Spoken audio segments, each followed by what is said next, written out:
یہ تھے محترم جناب کاشف رضا دہلوی صاحب۔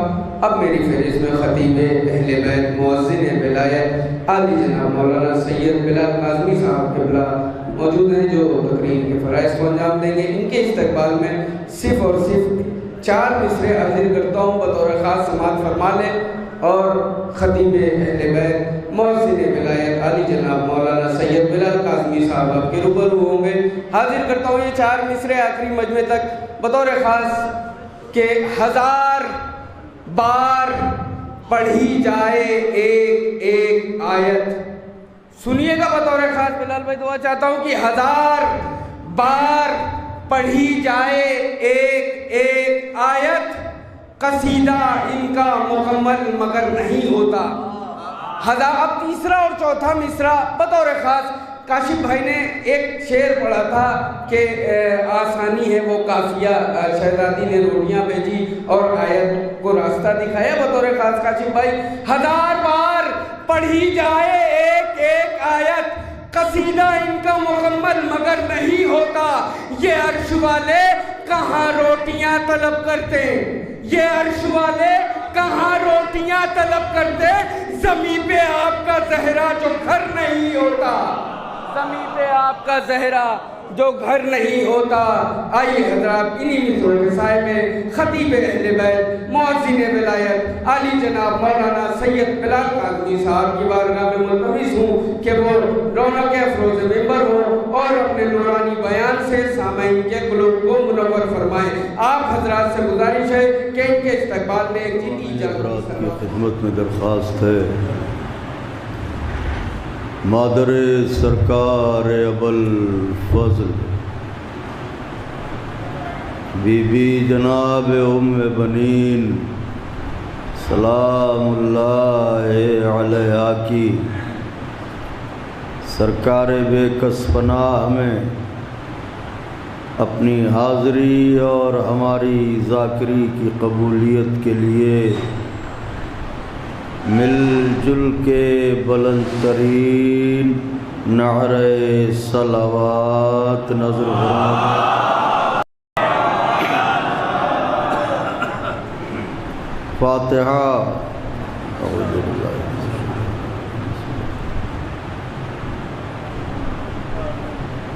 بسم اللہ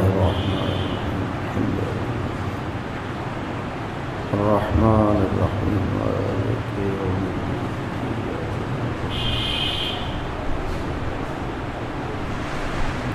اهدنا الصراط المستقيم صراط الذين أنعمت عليهم غير المغضوب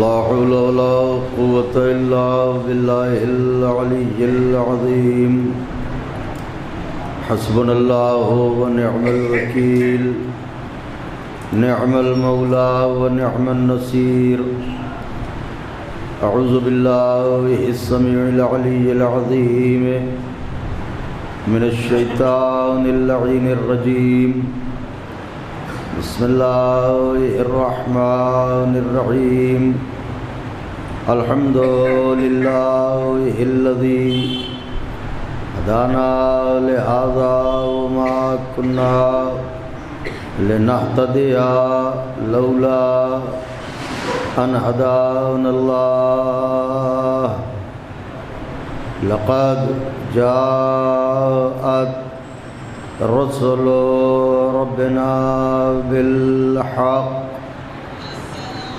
الصلاة والسلام على سيدنا ونبينا وشفيعنا ومولانا قاسم محمد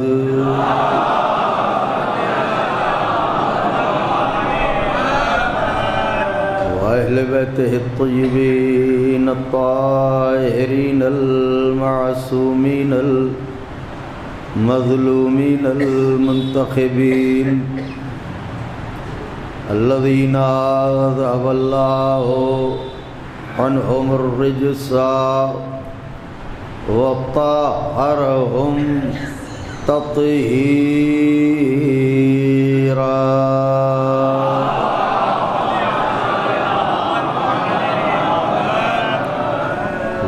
لعنة الله على أعدائهم وقتلتهم وغاصبي حقوقهم ومنكري فضائلهم ومصائبهم وشجاعتهم وطهارتهم وسخاوتهم وجلالتهم وولايتهم وعظمتهم وعطشهم أجمعين من يومنا هذا إلى قيام يوم الدين.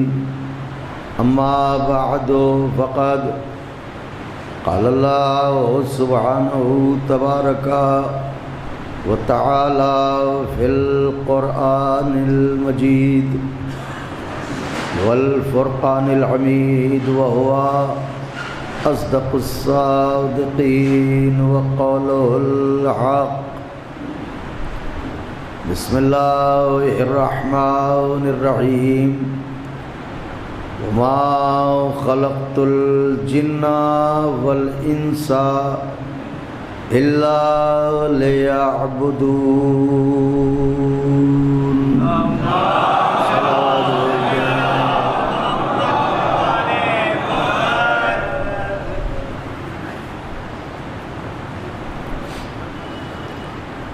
بزرگان مذہب و ملت،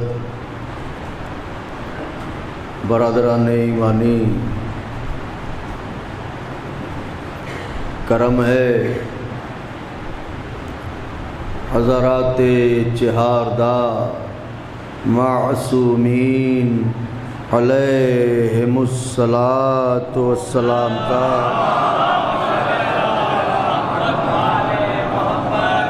اور خصوصی صدقہ ہے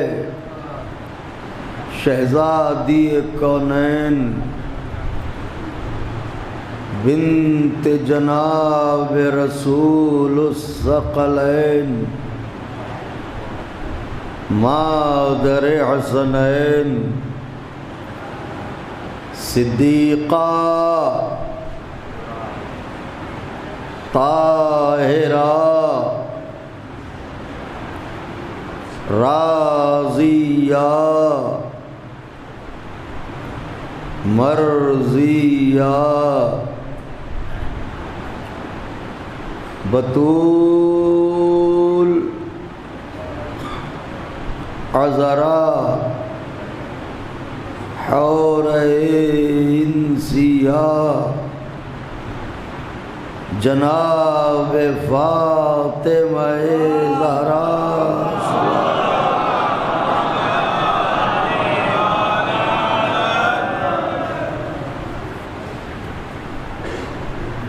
بی بی سلام اللہ علیہ کی نعلین پاک سے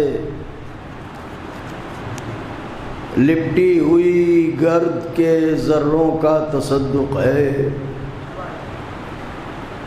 کہ کاتب تقدیر نے ہماری کتاب زندگی کے صفحات پر یا اہل بیت کی خوشیاں لکھیں یا اہل بیت کے غم لکھے. یہی وجہ ہے کہ 14 صدیوں کا سفر طے کرنے کے بعد بھی یہ قوم نہ بے راہ ہوئی نہ گمراہ ہوئی.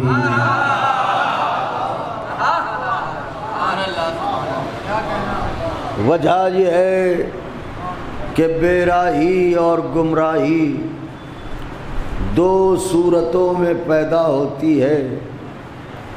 یا بے پناہ خوشی مل جائے تو انسان گمراہ ہوتا ہے، یا غیر معمولی غم مل جائیں تو انسان گمراہ ہوتا ہے. ایسا بھی نہ ہوا کہ ہمیں خوشیاں نہ ملی ہوں اور ایسا بھی نہ ہوا کہ ہمیں غم نہ ملے ہوں،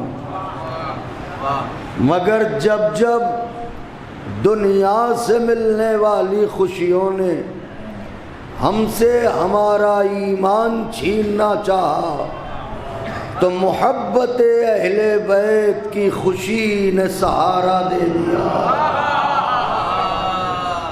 اور جب جب دنیا سے ملنے والے غموں نے ہم سے ہمارا ایمان چھیننا چاہا تو غم کربلا نے بڑھ کے بازوؤں کو تھام لیا۔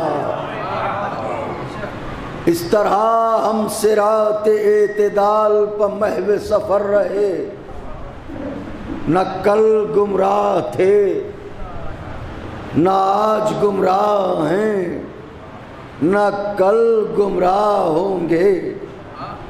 اس لیے بھی جملہ عرض کر رہا ہوں، توجہ، اس لیے بھی کہ گمراہی ان قوموں کا مقدر ہے جو لاوارث ہوں،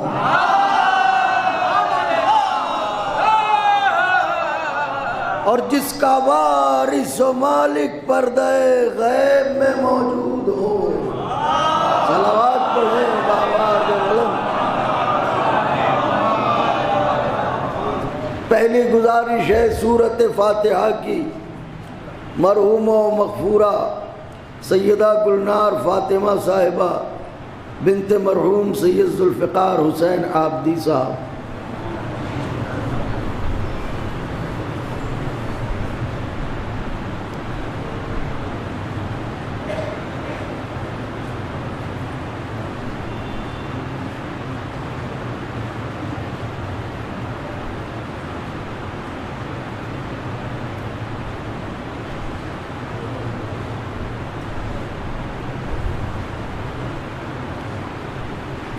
مل جل کے صلوات پڑھ لیں آپ حضرات۔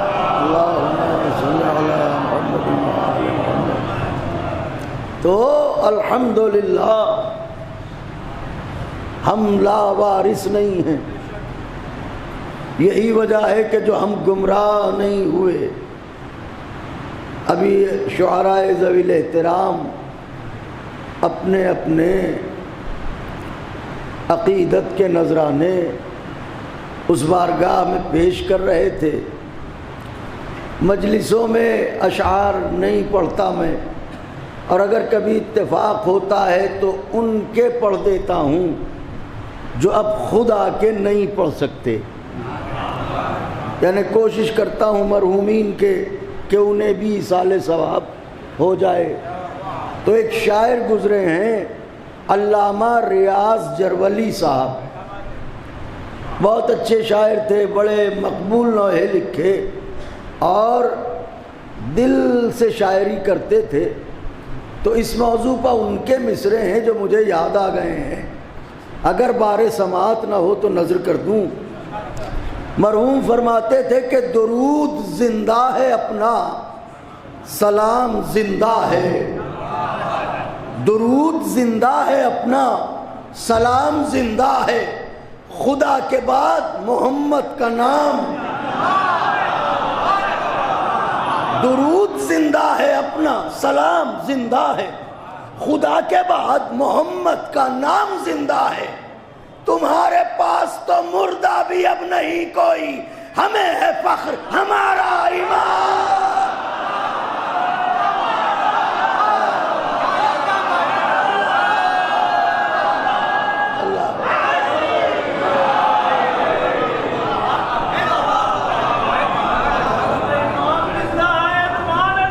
جناب علی، اب یہ کہ مدد کے لیے اللہ کے ہوتے ہوئے انہیں کیوں بلایا جاتا ہے؟ اسی نے ان کا دروازہ دکھایا ہے۔ اللہ اکبر، اللہ اکبر، کیا غلطی کرتے؟ ارے وہ یہ بھی انہی کا ہے، وہ میری طرف دیکھے، پل کے نہ جھپکے۔ جناب زندگی بھر آپ نے انجمن میں صاحب بیاضی کی ہے، بیاض لے کے کھڑے ہوئے ہیں۔ دیکھیے اشعار مومنین تک پہنچانا، اس میں اپنے وجود کا ضم ہو جانا بھی ضروری ہوتا ہے۔ ملاحظہ فرمائیے کیا کہا ہے علامہ ریاض جرولی نے، فرماتے ہیں وہ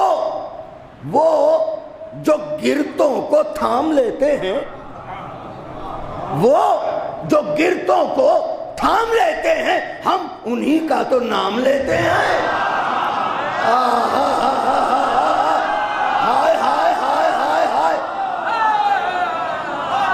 کاشی کے لوگ بیٹھے ہیں، بنارس کے لوگ بیٹھے ہیں، زبان کے لوگ بیٹھے ہیں، وہ جو گرتوں کو تھام لیتے ہیں ہم انہی کا تو نام لیتے ہیں۔ آپ اپنوں کو دیجئے آواز، کیوں تکلف سے کام لیتے ہیں؟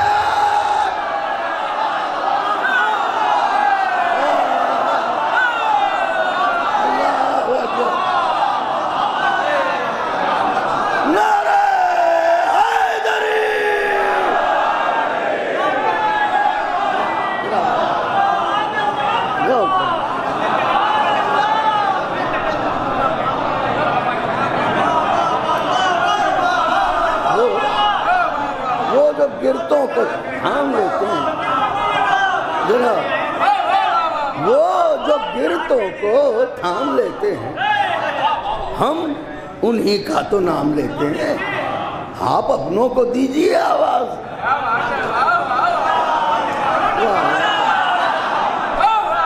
کیوں تکلف سے کام لیتے ہیں؟ تو شہزادی آپ کو جزا دیں، کیا رنگ مجلس ہے، کیا چہروں کی رونق ہے، صورتیں ہیں کہ گلاب ہو رہی ہیں۔ کیوں نہ ہو، اس لیے کہ بہار جنا کے جھونکے آتے ہیں یہاں، نسیم خلد کے جھونکے آتے ہیں یہاں۔ یہ فرش عزا ہے کہ جس کے لیے ارشاد معصوم ہے، یہاں بیٹھ کے تیز سانسیں لیا کرو، بیماریاں چلی جائیں گی۔ اللہ اکبر۔ اس لیے کہ جانے کس لمحے کس کی سواری آئے، وہ آئیں اور خلد کی ہواؤں کے جھونکے نہ آئیں۔ یہ کیسے ممکن ہو سکتا ہے؟ تو پڑھا لکھا مجمع ہے، آج کی گفتگو ذرا نازک ہوگی، طویل نہیں، مختصر گفتگو مگر نازک ہوگی۔ بزرگوں سے دعائیں چاہوں گا، نوجوان بیاض دل پر تحریر کریں گے۔ جو عرض کر رہا ہوں، خالق موت و حیات کہہ رہا ہے کہ میں نے پہلے نفی ہے، پھر ایک مقصد بیان کر کے اس نفی کا اثبات ہے۔ میں نے نہیں خلق کیا، نفی کر دی اس نے، میں نے نہیں خلق کیا جن و انس کو مگر اس لیے کہ وہ میری عبادت کریں، مگر اس لیے کہ وہ میری عبادت کریں۔ اس کا مطلب اللہ نے مقصد خلقت کائنات جو بتایا وہ یہ کہ بشر میری عبادت کے لیے پیدا ہوا ہے۔ تو اللہ نے بندے کو خلق کیا عبادت کے لیے۔ جب اس نے عبادت کے لیے خلق کیا تو عبادت کا دائرہ کوئی چھوٹا نہیں ہونا چاہیے، عبادت کا دائرہ کوئی مختصر نہیں ہونا چاہیے۔ جب وہ اس مقصد کے تحت پیدا کر رہا ہے تو اس کا مطلب ہم عبادت کو محدود نہیں کر سکتے۔ پریشانی یہ ہوئی کہ اس نے ہمیں خلق کیا تھا عبادت کے لیے، عالم اسلام نے کیا کیا، عبادت کو اتنا محدود کر دیا کہ بس نماز پڑھنا ہی عبادت ہے، رمضان میں روزے رکھنا ہی عبادت ہے، پیسہ آ جائے تو حج پہ جانا ہی عبادت ہے۔ دیکھیے عالم اسلام کی عبادتیں انہی تین چیزوں میں سمٹ گئی۔ میں کچھ کہہ رہا ہوں، للہ توجہ فرمائیے۔ کیا؟ نماز پڑھنا عبادت، روزے رکھنا عبادت، حج پہ جانا عبادت۔ اللہ کہہ رہا ہے میں نے عبادت کے لیے پیدا کیا۔ ہم یہ سمجھے کہ نماز پڑھنا عبادت، ہم یہ سمجھے کہ روزہ رکھنا عبادت، ہم یہ سمجھے کہ حج پہ جانا عبادت، ہم نے اسے محدود کر دیا۔ حالانکہ عبادت وہ لفظ ہے جس کا مفہوم محدود نہیں ہو سکتا۔ میں مثال قائم کر رہا ہوں تاکہ بات بالکل واضح ہو۔ یہ منبر کس لیے بنایا گیا؟ اس لیے کہ اس پہ آنے والا جب چاہے آئے مگر صاحب منبر کا ذکر کرے۔ نہیں غور کیا آپ نے؟ جن کے گھر کا ممبر ہے ان جب چاہے آئے یہاں سے ذکر کرے، ایسا نہیں کہ اتنے بجے آنا اس کے بعد نہ آنا، اس وقت آنا اس کے بعد نہ آنا۔ یہ مسجد ہے، یہ محراب ہے، اس کے بننے کا مقصد کا عبادت۔ تو اب ایسا تو نہیں کہ اسی وقت آنا جب ہی پڑھنے دیں گے، اگر اس وقت کے بعد آئے تو پڑھنے نہ دیں گے۔ ان کا صاحب جب مقصد ہی یہی ہے تو پھر وہ قید زمین و زمان و مکان نہیں ہے، جس لمحے چاہے آئے عبادت کرے۔ اب اللہ نے پیدا کیا ہمیں عبادت کے لیے، ہم نے صبح کی نماز 2 رکعت پڑھ لی، دل ہے کہ مانتا نہیں، طبیعت ہے کہ بے چین ہے، اس کا عشق ہے کہ چین نہیں لینے دیتا، اس کی محبت ہے کہ چین سے بیٹھنے نہیں دیتی، جی چاہتا ہے اور عبادت کریں، مذہب کہتا ہے 2-1 بجے تک ٹھہرو، ظہرین تک۔ میں کچھ کہہ رہا ہوں ذرا غور فرمائیے، ہم نے صبح کی 2 رکعت نماز پڑھ لی، جی چاہتا ہے اور عبادت کریں، مگر آواز کیا آ رہی ہے؟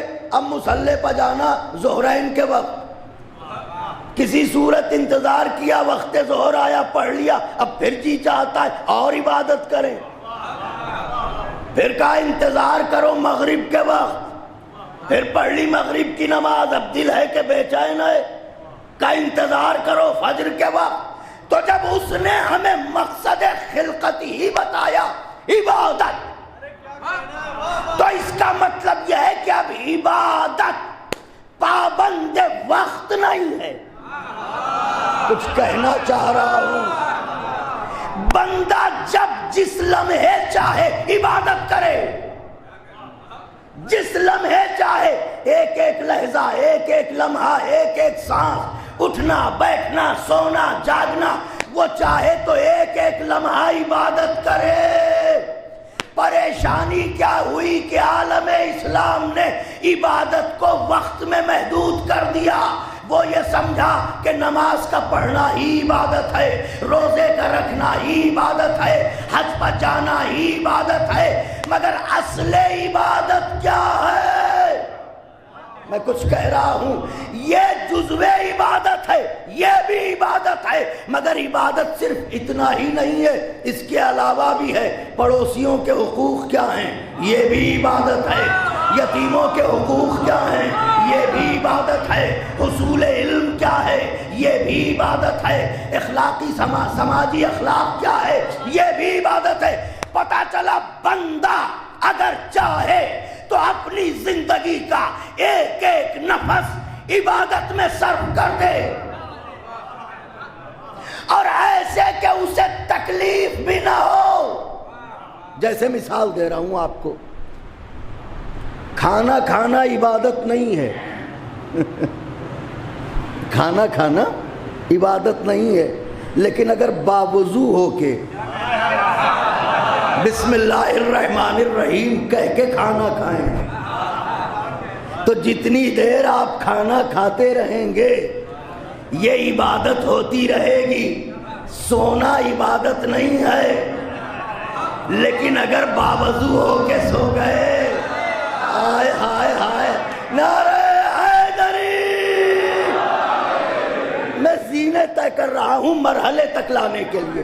اس کا مطلب مفہوم عبادت کو محدود نہیں کیا جا سکتا۔ دنیا سمجھی کہ صرف نماز پڑھنا عبادت ہے، چلیے نماز سب سے بڑی عبادت ہے۔ اب ہمیں دیکھنا یہ ہے کہ اللہ نے بندوں کو اہمیت دی ہے یا ان کے مد مقابل اپنی عبادت کو اہمیت دی ہے۔ کتنا بڑا کریم ہے سمجھے گا کون؟ اگر وہ چاہتا تو ایک ایک بندے پا 100 فرشتے تعینات کر دیتا اور کہتا ان سے صبح سجدے میں سر رکھوانا، شام تک سر اٹھانے نہ دینا۔ کچھ کہہ رہا ہوں ذرا غور فرمائیں۔ کہتا معبود کے صبح سجدے میں رکھو، شام سے پہلے اٹھا لیا تو سمجھ لینا۔ مگر ایسا نہیں کیا، اللہ نے نمازیں واجب بھی کی تو 5، وہ بھی 2 گھنٹوں کی نہیں، چند منٹ کی نماز۔ فجر کی 2 رکعت کتنا وقت لگتا ہے، ظہر کی 4 رکعت کتنا وقت لگتا ہے، عصر کی 4 رکعت کتنا وقت لگتا ہے، مغرب کی 3 رکعت کتنا وقت لگتا ہے، عشاء کی 4 رکعت کتنا وقت لگتا ہے، مختصر سا وقت۔ پروردگارہ کیوں؟ کہ اس لیے کہ یہ میرا قانون ہے کہ میں کسی بندے پر اتنی تکلیف ڈالتا ہی نہیں کہ وہ اسے اٹھا نہ سکے۔ سارا مجمع اگر متوجہ ہو تو میں نتیجہ عرض کروں آپ کی خدمت میں۔ قرآن میں اللہ کہہ رہا ہے کہ ہم کسی نفس پر اتنا بوجھ نہیں ڈالتے کہ وہ اسے اٹھا نہ سکے، اسی لیے اللہ نے 100-200 رکعتیں نہیں رکھی، 17 رکعتیں رکھی۔ اس میں بھی یہ کرم کیا کہ اگر سفر میں ہو تو 6 رکعتیں معاف ہیں، 2 ظہر کی، 2 عصر کی اور 2 عشاء کی، سفر میں ہو یہ معاف کر دیا اللہ نے۔ تو اللہ نے وہ نماز جس پر دنیا جان دے رہی ہے، اس نماز میں بھی بندے پر کرم یہ کیا کہ اتنی نماز پڑھو جتنی پڑھی جا سکے، ورنہ ثواب حاصل کرنا چاہتے ہو، میری قربت چاہتے ہو، آؤ نوافل پڑھو، تعقیبات پڑھو، دعائیں پڑھو، تلاوت قرآن کرو، کوئی محدود تھوڑی ہے۔ لیکن ہم تمہاری حیثیت جانتے ہیں، ہم نے خلق کیا ہے تمہیں، میں تمہاری حیثیت جانتا ہوں، تم پر اتنی ہی تکلیف رکھوں گا۔ صبح 2 رکعت تو پڑھی نہیں جاتی، 20 رکعت ہوتی تو کیسے پڑھتے؟ ہائے ہائے ہائے ہائے ہائے۔ ظہر میں 4 تو پڑھی نہیں جاتی، 40 ہوتی تو کیسے پڑھتے؟ تو یہ کرم کیا اس نے، چونکہ ہماری اوقات جانتا ہے، بندے سے محبت کرتا ہے، اس لیے اس نے انتظام یہ کیا کہ بندو مجھے اپنی عبادت پسند تو ہے، مگر اس کے ساتھ ساتھ اپنے بندوں کی راحت بھی پسند ہے۔ بندے پر تکلیف زیادہ نہ ہو تو سب سے اہم ہے عبادت، نماز۔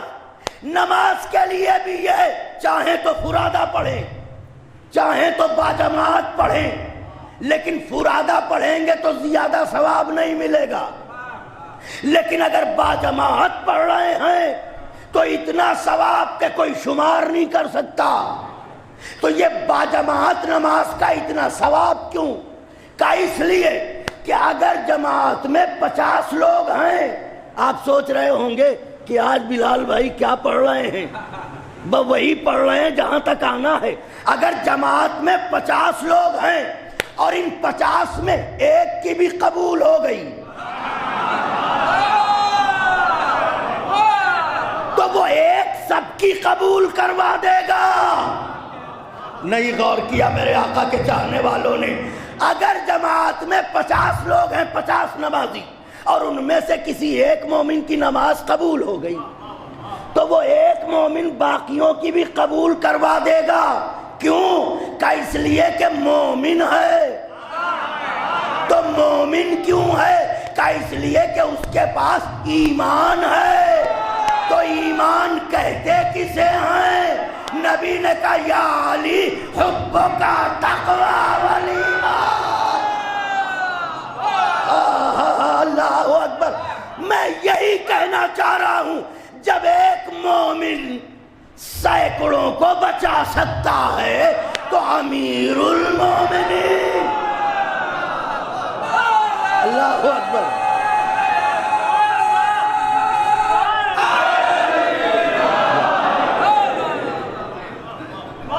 اچھا، تو نماز جماعت کا سب سے زیادہ ثواب ہے۔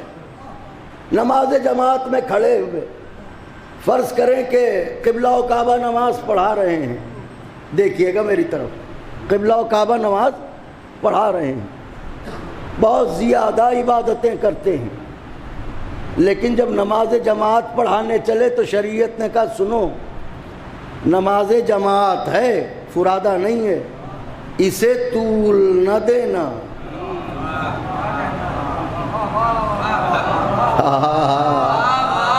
واہ واہ، اللہ کا کرم دیکھ رہے ہیں۔ اللہ نے کہا اسے طول نہ دینا۔ یہ نماز جماعت ہے، اکیلے پڑھنا تو جتنی دیر چاہو پڑھو، چاہے سورہ الحمد کے بعد ہر رکعت میں سورہ بقرہ پڑھو، مگر یہ نماز جماعت ہے، اسے طول نہ دینا۔ کچھ کہہ رہا ہوں، کیوں پروردگار نماز جماعت کو طول کیوں نہ دے؟ کہ اس لیے کہ صفوں میں شامل ہونے والے سب جوان نہیں ہیں، ان میں بوڑھے بھی ہیں، سب صحت مند نہیں ہیں، ان میں بیمار بھی ہیں، سب مقامی نہیں ہیں، ان میں مسافر بھی ہیں۔ آپ اللہ کا کرم دیکھ رہے ہیں جو میں کہہ رہا ہوں کہ سب کے سب جوان نہیں ہیں، ان میں بوڑھے بھی ہیں، ان میں سن رسیدہ بھی ہیں، سب کے سب صحت مند نہیں ہیں، ان میں بیمار بھی ہیں، سب کے سب ہم وطن نہیں ہیں، ان میں مسافر بھی ہیں۔ تو اتنی نماز پڑھانا کہ ان کے اوپر بار نہ ہو، انہیں تکلیف نہ ہو، یعنی اللہ یہ چاہتا ہے کہ نماز کو اتنا طول نہ دو کہ پڑھنے والوں کو تکلیف ہو جائے۔ پھر کہہ رہا ہوں جملہ، نماز کو اتنا طول نہ دو، پھر کہہ رہا ہوں نماز کو اتنا طول نہ دو کہ پڑھنے والوں کو تکلیف ہو جائے۔ یہ شریعت بتائی کس نے؟ کہ محمد مصطفیٰ نے۔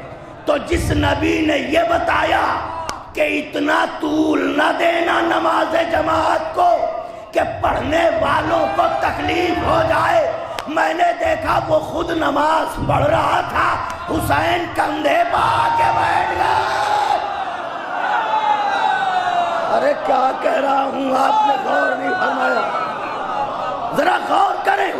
وہی نبی سجدے میں ہے، حسین پشت پا پیٹھ پا کے کاندھے پا کے بیٹھ گئے۔ حسین، شریعت کیا کہہ رہی ہے؟ نماز جماعت ہے، طول نہ دو۔ اب تو بولیے مولا سے محبت کرنے والوں، کیسا چہرہ کھلا ہے آپ کا۔ شریعت کہہ رہی ہے نماز جماعت ہو تو طول نہ دو۔ سجدے میں ہے حضور، آ کے بیٹھ گئے حسین۔ نبی بدن کو حرکت بھی نہیں دیتے، کھانستے بھی نہیں ہیں، جیسے ہم آپ کرتے ہیں گھر میں۔ بچے اگر ایسا کریں تو اس کا مطلب کیا ہوتا ہے؟ بچہ فوراً سمجھ جائے کہ ہمیں غلط وقت پہ ہم نے یہ کام انجام دیا ہے، وہ فوراً واپس چلا جائے۔ حضور ہیں کہ سجدے میں ہیں، حسین ہیں کہ پشت پا ہیں۔ یہ جو صفیں ہیں تو ان میں بھی سب جوان تھوڑی ہیں، ان میں بھی سب جوان تھوڑی ہیں۔ عالم نفاق کا ایک سے ایک پیر مغامی ہے۔ ہائے ہائے ہائے ہائے ہائے، ارے یہ جو صفیں ہیں ان میں سب کے سب صحت مند نہیں ہے، بغض علی کے بیمار بھی ہیں۔ کیا کہہ رہا ہوں، خدائے حسین کا واسطہ کچھ کہہ رہا ہوں۔ آپ نے یہ جو جماعت میں صفیں ہیں مسجد النبوی میں، سب کے سب صحت مند تھوڑی ہیں، بغض علی کے بیمار بھی ہیں۔ ارے سب کے سب مقامی تھوڑی ہیں، اس میں دوزخ کے مسافر بھی ہیں۔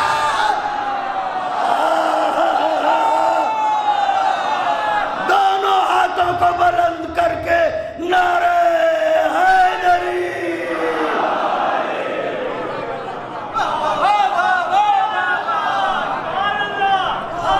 اللہ اکبر، اللہ اکبر۔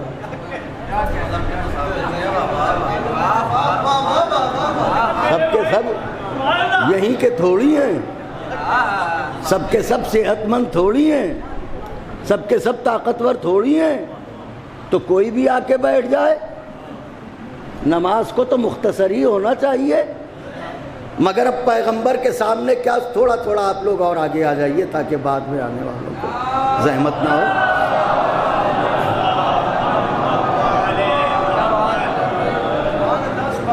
نوجوان بھائیوں، ایک نجف رسا نعرہ لگا دیجئے۔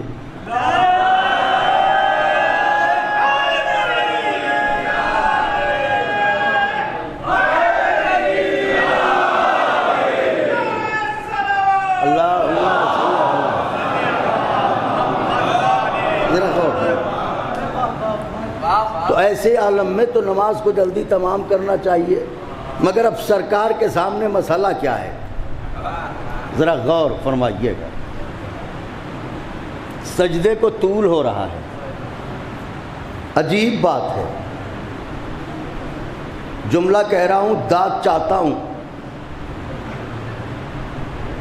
تاریخ حقیقت کو نچوڑ کے ایک جملے میں نظر کر رہا ہوں۔ ایک طرف امت کی زحمت، ایک طرف شہزادے کے ناز،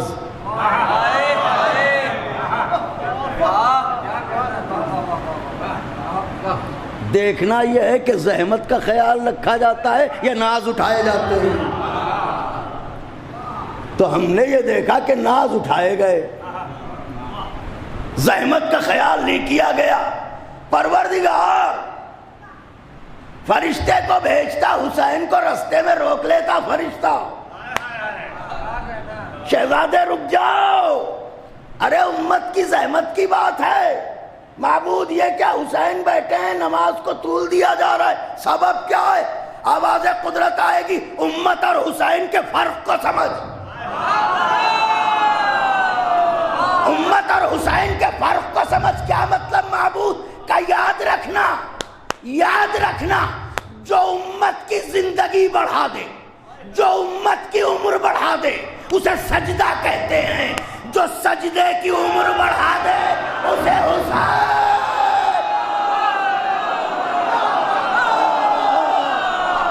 اللہ اکبر۔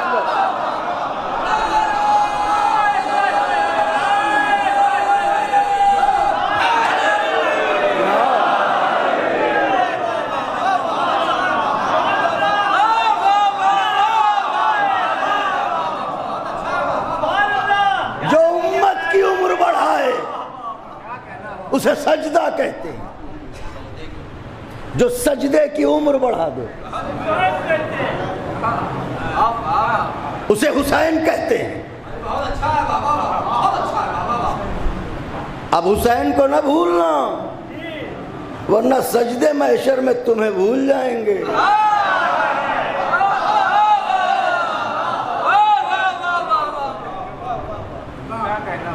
اب منظر کیا ہے؟ یہ ہے محراب۔ الحمدللہ مسجد میں تشریف فرمائیں تو وضاحت کی ضرورت نہیں، یہ محراب ہے۔ پارے بلال میاں کیسے موڑ پائے ہو، چلو مولا کرم کریں گے، پڑھو۔ یہ ہے محراب،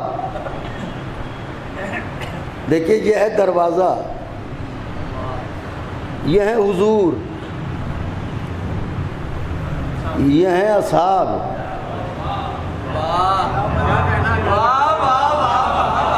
ارے سب صحابی ہی تو ہیں، پیور مجمع ہے،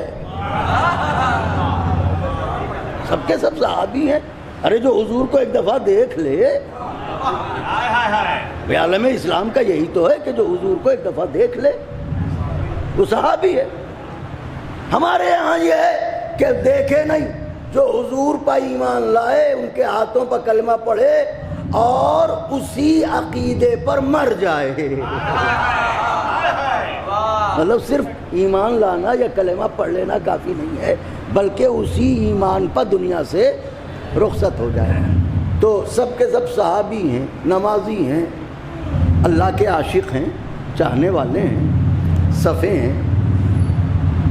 ان صفوں میں پل کے نہ جھپکے، دیکھیے گا میری طرف، یہ حضور، یہ صفیں، ایک صف، دوسری صف، تیسری صف، چوتھی صف، شہزادہ چلا، شہزادہ چلا،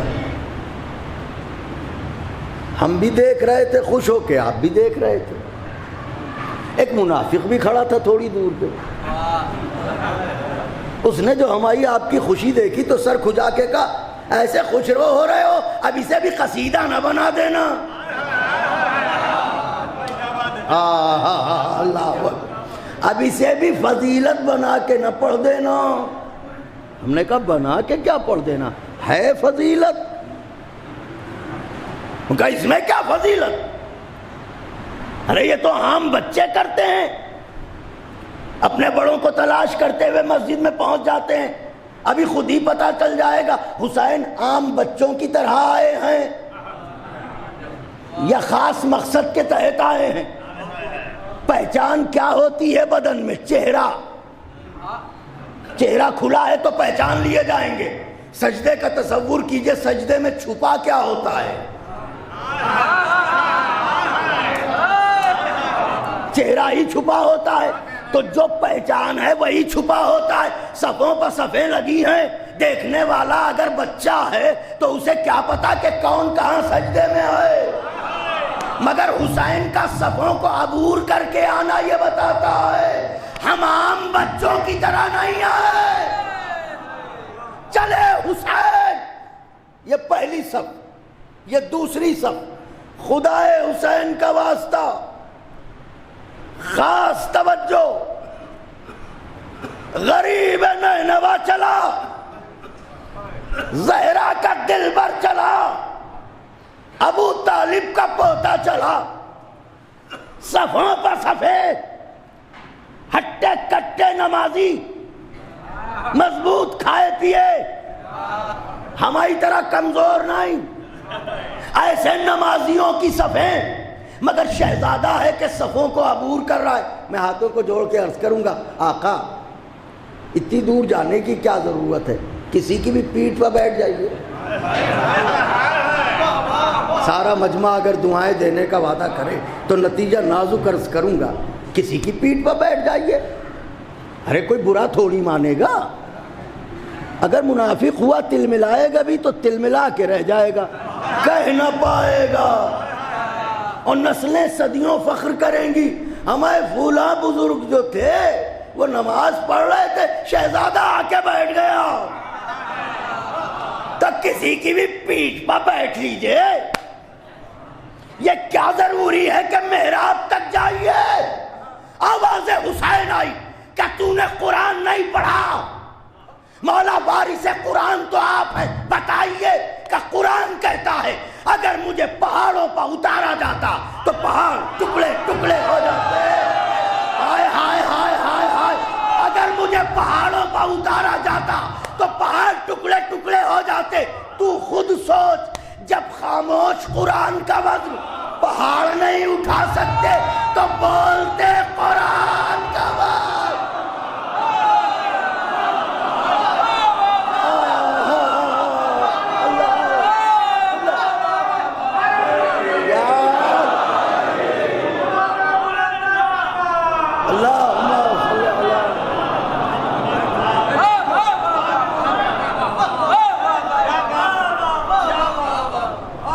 ہمارے ذہین بھائی قبلہ، ہم مصروف ایسے تھے کہ پہچان نہیں سکے، آپ تشریف لا رہے ہیں، ابھی ہماری نظر پڑی۔ میری شہزادی آپ کو شفائے کاملہ عطا فرمائیں انشاءاللہ۔ میں یہ عرض کر رہا تھا کہ آقا کسی کی پیٹھ پر بیٹھ جاتے، مگر کسی کی پیٹھ پر یہاں کیوں مولا؟ کہ تو بتا خاموش قرآن کا وزن پہاڑ نہیں اٹھا پاتے، میں تو بولتا قرآن ہوں، ان میں اتنا مضبوط کون ہے جو وزن امامت کو اٹھا لے؟ تو پھر بیٹھیے گا کہاں کہ قرآن ہوں، قرآن کی پشت پر بیٹھوں گا، قرآن ہوں۔ ایک ایک فرد سے گزارش ہے ہاتھ بلند کر دے، قرآن ہوں، قرآن کی پشت پر بیٹھوں گا۔ یہی وجہ ہے کہ آج بھی ہمارے یہاں قرآن کو قرآن ہی پر رکھا جاتا ہے۔ ہائے ہائے ہائے ہائے، قرآن پر نہ کوئی اور کتاب ہوگی، نہ قرآن کسی کتاب پر ہوگا، قرآن پر قرآن ہوگا۔ یہ احترام قرآن ہے۔ مولا نے فرمایا قرآن کا وزن وہ اٹھائے جو خود قرآن ہو۔ میں بولتا قرآن ہوں، میں اس کی پشت پر بیٹھوں گا جو خود بولتا قرآن ہے۔ محراب میں دیکھا بولتا قرآن حالت سجدہ میں تھا، دوسرا بولتا ہوا قرآن آیا پشت پر بیٹھ گیا۔ اس واقعے سے یہ تو پتا چلا کہ اب قرآن کا وزن وہی اٹھائے جو خود قرآن ہو۔ دیکھیں میری طرف، قرآن کا وزن وہ اٹھائے جو خود قرآن ہو۔ جب یہ پتا چل گیا کہ قرآن کا وزن وہ اٹھائے جو خود قرآن ہو، تو اب بتائیے اس ابو طالب کے لیے کیا خیال ہے جو کبھی نبی کو اٹھائے، کبھی آلے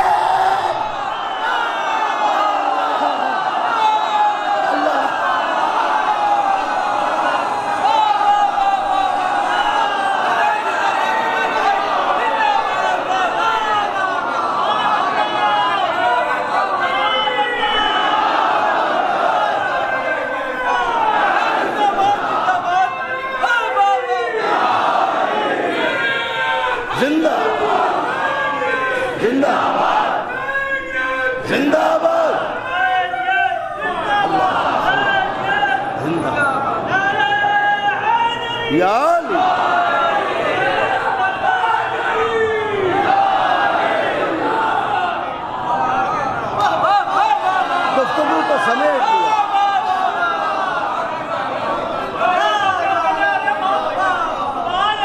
اس ابو طالب کے لیے اب حضور کیا رائے رکھتے ہیں جو کبھی محمد کو اٹھائے،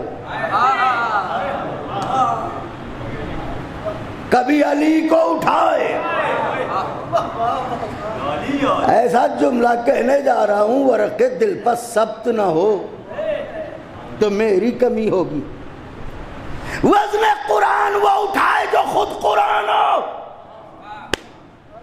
مگر سرکار ابو طالب سے لے کے پیغمبر تک میں ہاتھوں کو جوڑ کے ایک جملہ کہوں گا، اے سرکار ابو طالب، آپ نے دو بولتے قرآنوں کو اٹھایا مگر حالات اتنے نازک نہیں تھے۔ یا رسول اللہ، آپ نے حسین جیسے قرآن کو پشت پر بٹھایا مگر حالات اچھے تھے، مگر واہر زینب جلتے خیمے سے بولتے قرآن کو۔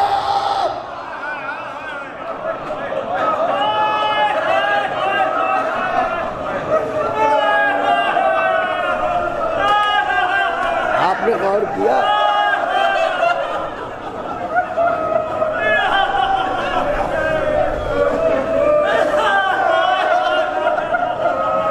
اسے کہتے ہیں زینب۔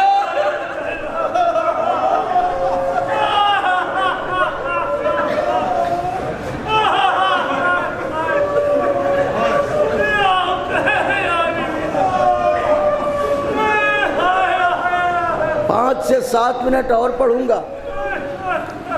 یہ نام ایسا ہے کہ کلیجے کٹ جاتے ہیں۔ آپ کو جب بھی جانا ہو آپ کو 5 سے 7 منٹ فضائل تاکہ اصل منظر پیش ہو جائے۔ قبلہ ذہین بھائی، جانے کتنی مجلسیں آپ نے خطاب کی ہیں، انشاءاللہ آئندہ بھی کریں گے۔ بعض مرحلے ذاکروں کے لیے بڑے نازک ہوتے ہیں، حد ادب بھی ہے، حقیقت کو بیان بھی کرنا ہے، لفظیں ساتھ بھی نہیں دے رہی ہیں، تو بڑی مجبوریاں ہوتی ہیں، لیکن وہ کرم کریں تو شاید راہ حل نکل آئے۔ چلے پہلی صف، دوسری صف، تیسری صف، چلتے چلتے آئے، وہاں بیٹھ گئے جہاں انہیں بیٹھنا چاہیے۔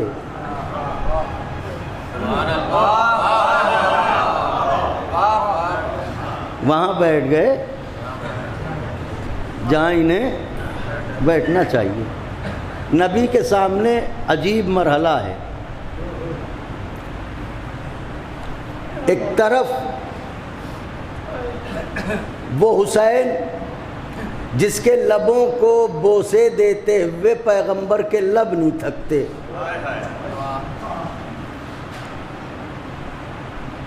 ایک طرف وہ حسین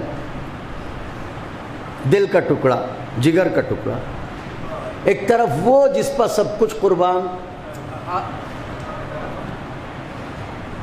اب اگر اس کے لیے سجدے سے سر اٹھائیں تو دل کے ٹکڑے کا دل ٹوٹے۔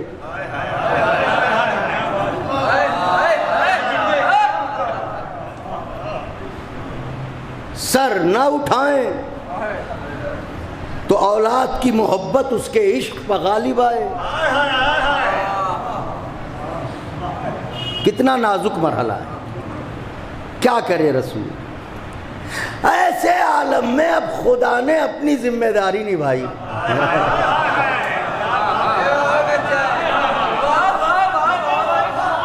خدا نے اپنی ذمہ داری نبھائی کہ میرے حبیب تم پریشان نہ ہو، یہ ذمہ داری میں نبھاؤں گا۔ جبریل، ہاں معبود، زمین کی طرف دیکھا، دیکھا معبود، کیا دیکھا؟ کب کیا کہوں، کونین کی سب سے اعلیٰ جبین تجھے سجدہ کر رہی ہے۔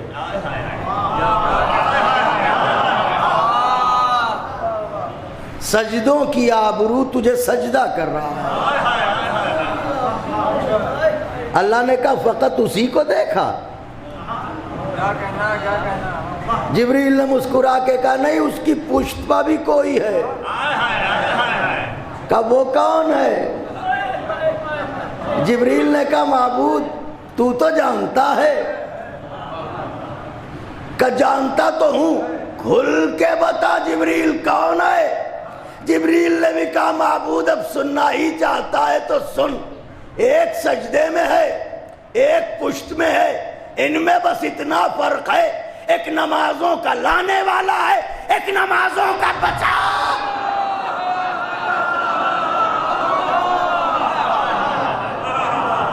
ایک لانے والا، ایک بچانے والا، ایک تیرا حبیب، ایک حسین۔ اللہ نے آواز دی تو پھر سنو جبریل، اس سے پہلے کہ میرا نبی سجدے سے سر اٹھائے جلدی جاؤ اور میرے حبیب سے جا کے یہ کہو مولا حسین کا واسطہ ہے۔ گفتگو تمام ہو گئی۔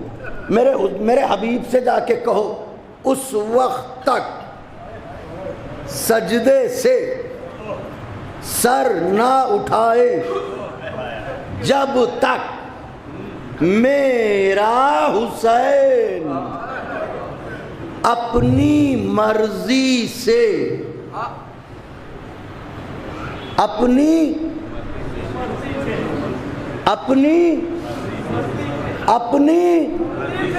اس وقت تک سجدے سے سر نہ اٹھائیں جب تک کہ میرا حسین اپنی مرضی سے پشت سے نہ اتر جائے، اس وقت تک میرے سجدے سے سر نہ اٹھائے جب تک کہ میرا حسین اپنی مرضی سے نہ اتر جائے۔ لوگ ہم سے کہتے ہیں یہ حسین کا اللہ سے کتنا قریبی رشتہ ہے، کتنا قریبی رشتہ ہے۔ دیکھو سجدہ اس کا ہوتا ہے مگر مرضی حسین کی چلتی ہے۔ ارے کیا کہا ہے میں نے؟ ہائے ہائے ہائے ہائے ہائے،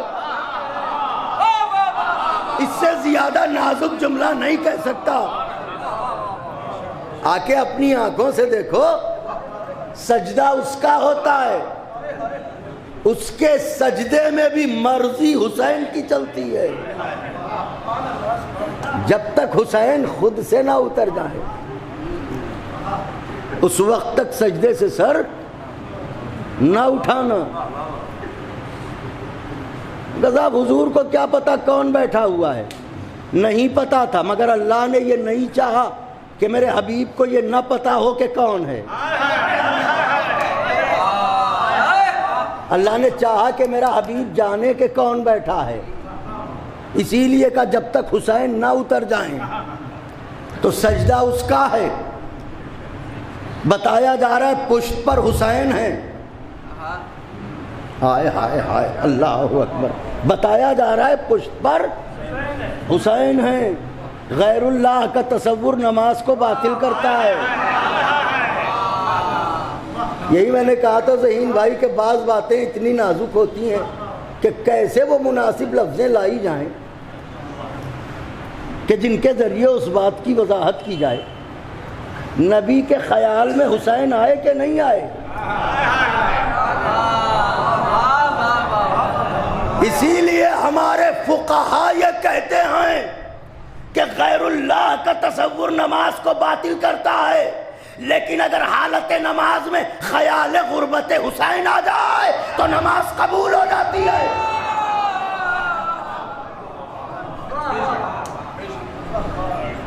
اسی بات کے پیش نظر میں نے کہا تھا کہ حسین ابن علی تھا، اصول تک پہنچا، عبادت نبوی کے حصول تک پہنچا، خیال سجدہ رب کے شمول تک پہنچا، صفوں کو چیر کے پشت رسول تک پہنچا. اگر تصور شاہ حجاز باطل ہے تو پھر کہو کہ نبی کی نماز باطل ہے.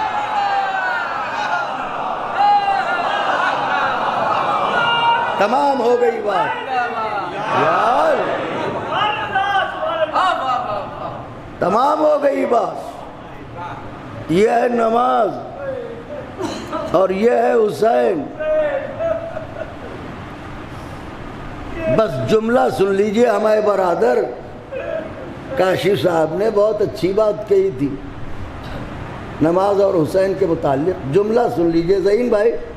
جملہ کہنے جا رہا ہوں، شاید اپنے وجود سے بڑا جملہ کہہ رہا ہوں. اللہ نے کہا جب تک اپنی مرضی سے نہ اتر جائے، جب تک سجدے سے سر نہ اٹھانا. یعنی ادھر حسین اترنے کا ارادہ کرے، ادھر تم سر اٹھانے کا ارادہ کرو. ادھر حسین اترے، ادھر تم سر اٹھاؤ.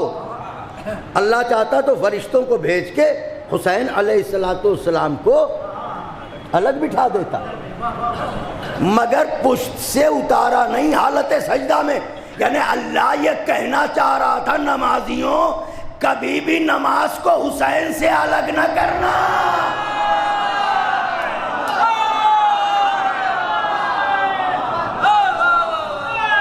اور کبھی بھی حسین کو نماز سے الگ نہ کرنا. یہ دونوں لازم و ملزوم ہیں. نہ عبادت ان سے جدا ہے، نہ یہ عبادت سے جدا ہیں. سجدے میں سر ہے، جب تک جی چاہا حسین کا بیٹھے، شہزادے ہیں، مرضی کسی کا اجارہ، جب تک چاہیں گے بیٹھیں گے. اللہ نے بھی کہہ دیا ہے جب جی چاہا تو اترے، مگر ہیں تو حسین. نانا کی طرف دیکھا، نانا آپ اور خدا مجھ حسین کے ایسے ناز اٹھاتا ہے.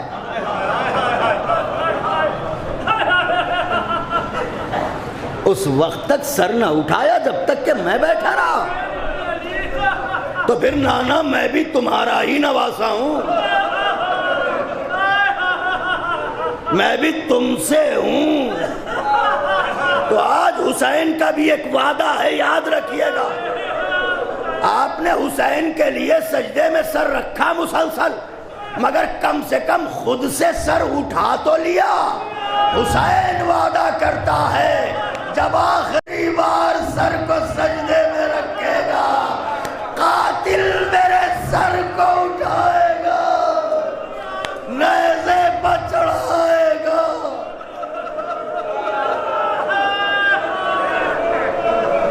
میں سر نہ اٹھاؤں گا.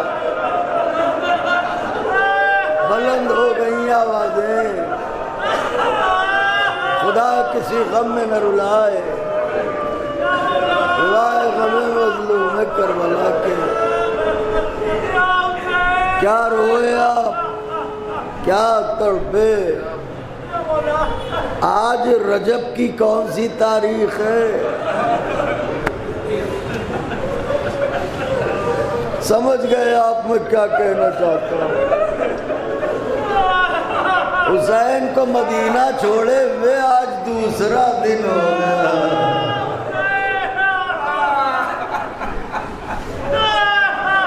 ارے 2 ہی دنوں میں سغرا کے ہاتھوں میں عصا آ گیا۔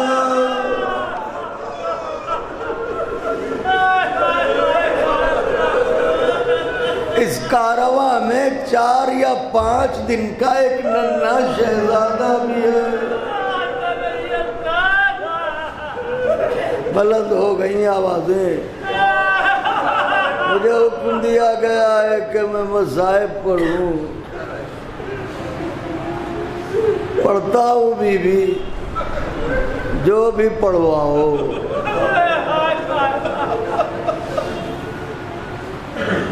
دو راتیں حسین کی بڑی دردناک ہیں۔ ایک وہ رات جس کے سویرے مدینہ چھٹنا تھا، ایک وہ رات جس کے سویرے گھر اجڑنا تھا، ایک مدینے کی رات، ایک جنگل کی رات۔ مگر یہ جو مدینے کی رات تھی، عجب بے قراری کی رات تھی۔ راوی کہتا ہے حسین کا عالم یہ تھا، کبھی مزار رسول پا، کبھی قبر بطول پا، کبھی برادر کی لحد پر، کبھی نانا کی طرف جاتے تھے۔ میری طرف دیکھے سوگوارو، صرف محسوس کیجئے گا، کبھی نانا کی طرف جاتے تھے تو کبھی پائٹی جاتے تھے، کبھی سرانے، کبھی تعویذ قبر پر ہاتھ رکھ کے کہتے تھے نانا اتنی بڑی دنیا میں حسین کے رہنے کی جگہ نہیں ہے۔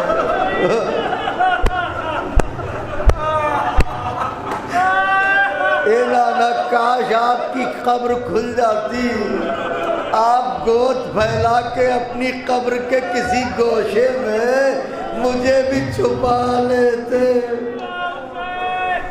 امت مجھے رہنے نہیں دیتی، وعدہ نبھانے جاتا ہوں۔ نانا جس گلے کو چومتے تھے وہی کٹانے جا رہا ہوں۔ وہاں سے اٹھتے ماں کی طرف، بھائی کی طرف، مگر راوی کہتا ہے کہ عجیب انداز ہوتا تھا حسین کا۔ جب نانا کی طرف جاتے تھے تو ایسے جاتے تھے جیسے ایک سلطان سے ملنے جا رہا ہو۔ جب بھائی کے پاس جاتے تھے تو ایسے جاتے تھے جیسے ایک شہزادہ ایک شہزادے سے ملنے جا رہا ہو۔ مگر جب ماں کی طرف جاتے تھے تو جیسے ہی قبر زہرا چند قدم بچتی تھی، حسین خود کو خاک پر گرا دیتے تھے۔ کوہنیوں کے بعد جیسے کوئی ننھا بچہ ماں کی لحد پا کے قبر کے دونوں کناروں کو باہوں میں سمیٹ کے کہتے تھے اماں حسین جا رہا ہے، اماں حسین جا رہا ہے، اماں۔ قبر کے دونوں کناروں کو باہوں میں سمیٹ کے اماں جاتا ہے حسین، اماں خدا حافظ، اماں خدا حافظ، اماں خدا حافظ۔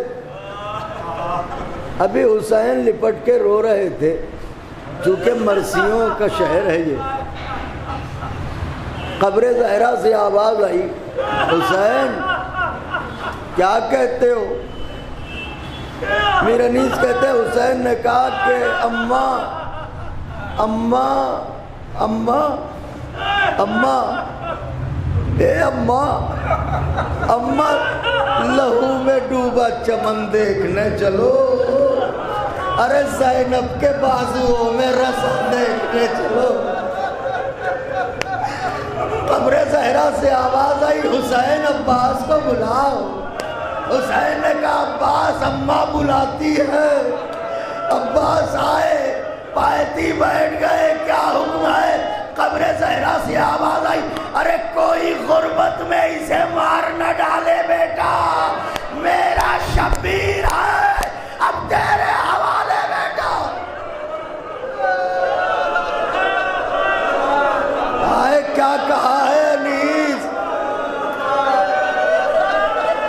کیا کہہ دیا انیس۔ ادھر زہرا کہہ رہی ہیں کوئی غربت میں اسے مار نہ ڈالے بیٹا، میرا شبیر ہے اب تیرے حوالے بیٹا۔ ادھر صغرا کہہ رہی ہے میں یہ نہیں کہتی کہ ہماری میں بٹھا دو، ارے بابا مجھے فضا کی سواری میں۔ نوجوانوں جب رونا آیا کرے آوازوں کو دبایا نہ کیجئے، زہرا بال کھولے ہم رونے میں شرمائے، اکبر ایڑیاں رگڑے ہم رونے میں شرمائے، اصغر تیر کھائے ہم رونے میں شرمائے۔ 2 منٹ میں مجلس تمام ہے۔ آپ نے کہا تھا مصائب کے لیے، میں محترم بعض پہلو ایسے ہیں جنہیں ہر جگہ نہیں پڑتا، اس بات کا خیال ہوتا ہے کہ آنے والوں میں کمزور دل کے لوگ بھی ہیں تو احتیاط کرتا ہوں، مگر ذہین بھائی فرمائش کر دی ہے تو وہ مدینے سے رخصتی، 2 چھوٹے چھوٹے منظر۔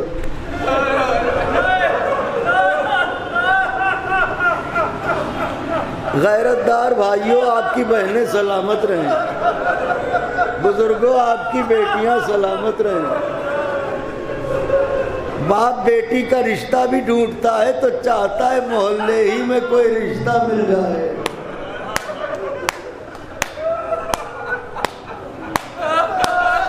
مجھے جو کہنا تھا میں کہہ چکا،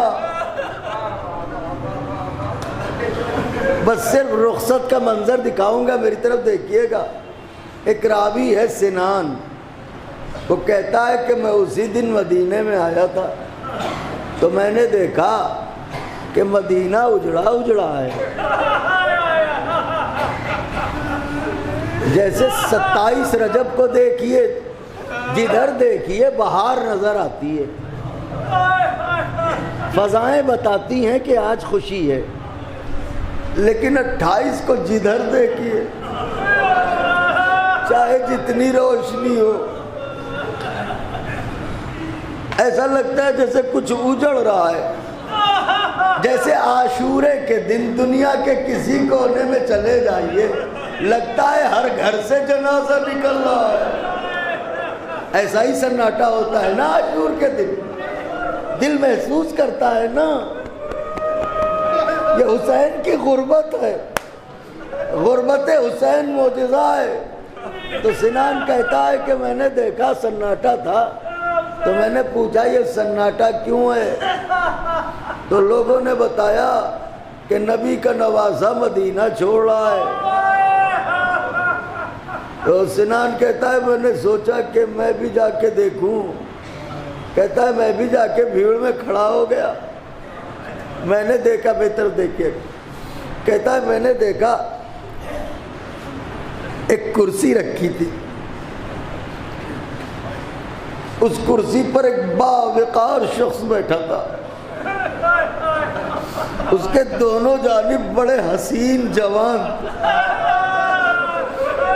سروں پہ مہابے تھے، کمر میں تلواریں حمائل تھی، سامنے محفلیں تھی، بیت الشرف کا دروازہ تھا۔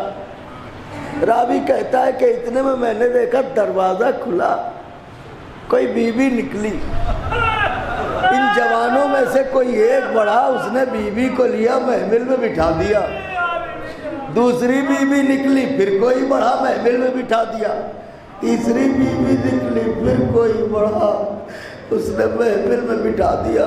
راوی کہتا ہے کہ مگر یہ کرسی پر بیٹھے رہتے تھے، یہ نہیں اٹھتے تھے، مگر تھوڑی دیر کے بعد میں نے دیکھا دروازہ کھلا، جانے کیسی بیوی نکلی۔ دو جوان ایک ساتھ دوڑے، یہ بھی کرسی سے اٹھے۔ ایک جوان نے محمل کے پردے کو سنبھالا، دوسرا جوان دو زانو ہو کے خاک پر بیٹھا، انہوں نے بڑھ کے بازو کو پکڑا۔ وہ بی بی آگے بڑھی، زانو پر پاؤں رکھ کے محمل میں جوان نے پردے کو برابر کیا۔ راوی کہتا ہے میں نے پوچھا یہ جوان کون ہے جو پردہ سنبھالے گا؟ آواز آئی علی اکبر۔ میں نے پوچھا یہ خاک پر دو زانو کون ہے؟ عباس ہے دلاور۔ میں نے پوچھا یہ بازو جنہوں نے پکڑا وہ کون؟ کہ حسین غریب۔ راوی کہتا ہے میں نے پوچھا تو پھر یہ بی بی کون ہے؟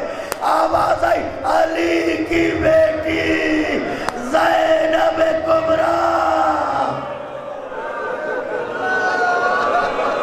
سن لیا آزادارو کہ شام سے شہزادی سوار ہوئی، گیسموں والے نے پردہ سنبھالا۔ عباس دو زانو جیسے آپ تشہد میں بیٹھتے ہیں، دو زانو ہو کے بیٹھے، بی بی نے عباس کے زانو پر پاؤں رکھا، حسین نے بازو پکڑا، پردہ اکبر پکڑے ہوئے ہیں، زینب کو سہارا دیا، زینب محمل میں سوار ہو گئی۔ شاید یہ بات یاد آ گئی زینب کو جب 11ویں محرم کو ظالم لے چلے۔ زینب نے فرات کی طرف دیکھ کے کہا ابا کیا ایسے ہی لائے تھے مدینے سے؟ آ کے میرا حال دیکھو، میرے بازوؤں کی رسل دیکھو۔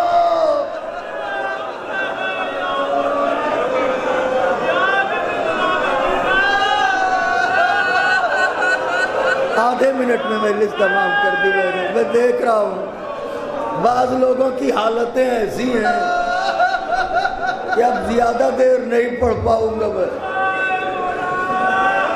آدھے سے پون منٹ میں مجلس تمام کر رہا ہوں۔ عباس، اے عباس، تم ہی بتاؤ کیسے لائے تھے تم، اور اب آ کے دیکھو ہمیں کیسے لے جایا۔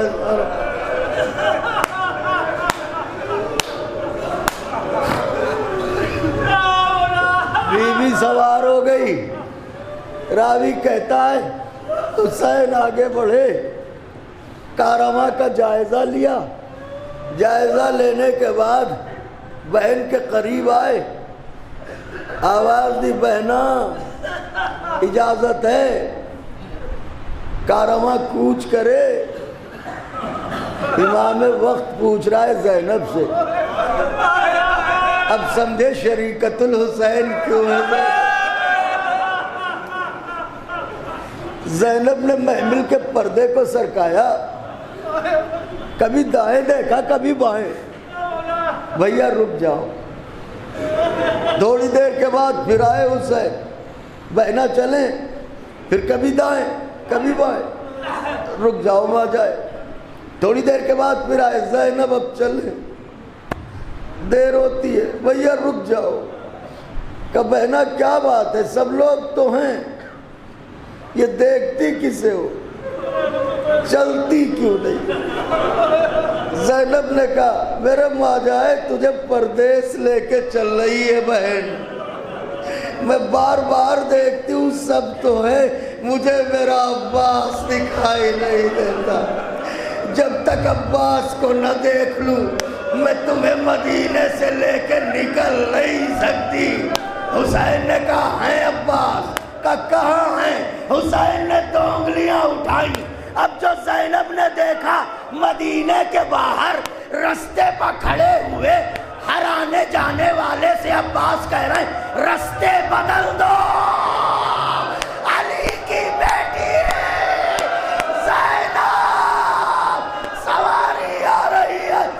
راستے چھوڑ دو، ایک یہ خیرات، ایک بازار کوفہ، آؤ تماشائیوں پتھر مارو، آ گئی علی کی بیٹی، واہ غربتا۔